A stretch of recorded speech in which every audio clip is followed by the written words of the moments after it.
Yesterday we talked about equal parts. Today we're going to talk about equal groups. So we're going to pull out our math page, lesson 6.9. It is page 151 and 152. And we're going to look at this page. And what we have to do here is we have to draw equal groups on each plate. So over on the right-hand side of our paper, I have some blueberries, strawberries, cupcakes, and raspberries. We are eating a very carb meal. It's just total carbs, but that's okay because carbs are good, right? So let's figure out how we can break this down to equal parts. We're sharing with a friend, okay? So I have 6 blueberries. If I want to make the blueberries even, I need to split those up. So if I have 6, I'm going to divide it up so that each group gets 3. So this plate's going to get 3. And the bottom plate will also get 3.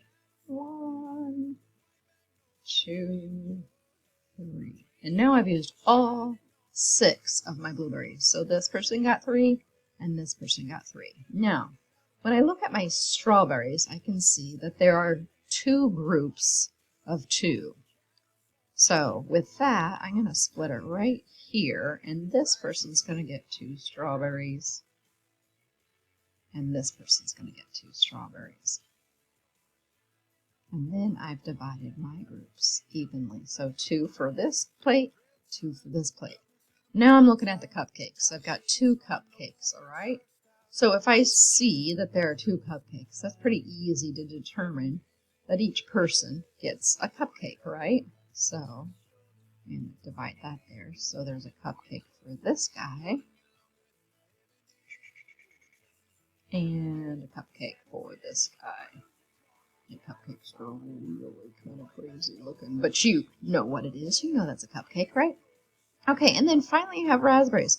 I just have 2 raspberries, so if I want to make that fair, and I'm going to divide those raspberries evenly, I'm going to give each person just 1 little raspberry. So there's our raspberry. Clearly a raspberry. You have no question. That's right here on that plate. That drawing is like seriously good, right?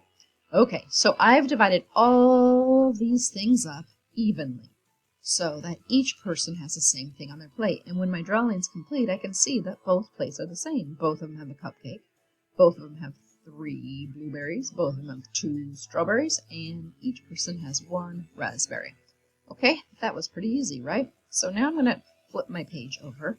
And this time I'm preparing party bags for my friends, okay? So I have a purple bag and I have a green bag. And I want to make sure everybody gets the exact same things into their party bag, okay? So if I look at the left side, it has bracelets, crayons, balls, and candy. And if I look over here, it's the same thing, but they're just in a different order.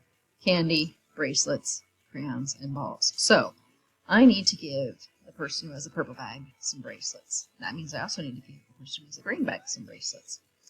Next, I'm going to give the candy. So the green bag gets some candy, and the purple bag gets some candy. Next, the crayons. Purple gets some crayons, and green gets some crayons. And the last thing I have left is the bouncy balls. So purple gets some bouncy balls, and green gets some bouncy balls. That way, each bag has the same items in them. Okay? So that was super easy. You can practice this maybe at home with a pile of things, and you can divide some stuff up between you and a family member. So until all the items are gone, and you make sure that each person has equal groups.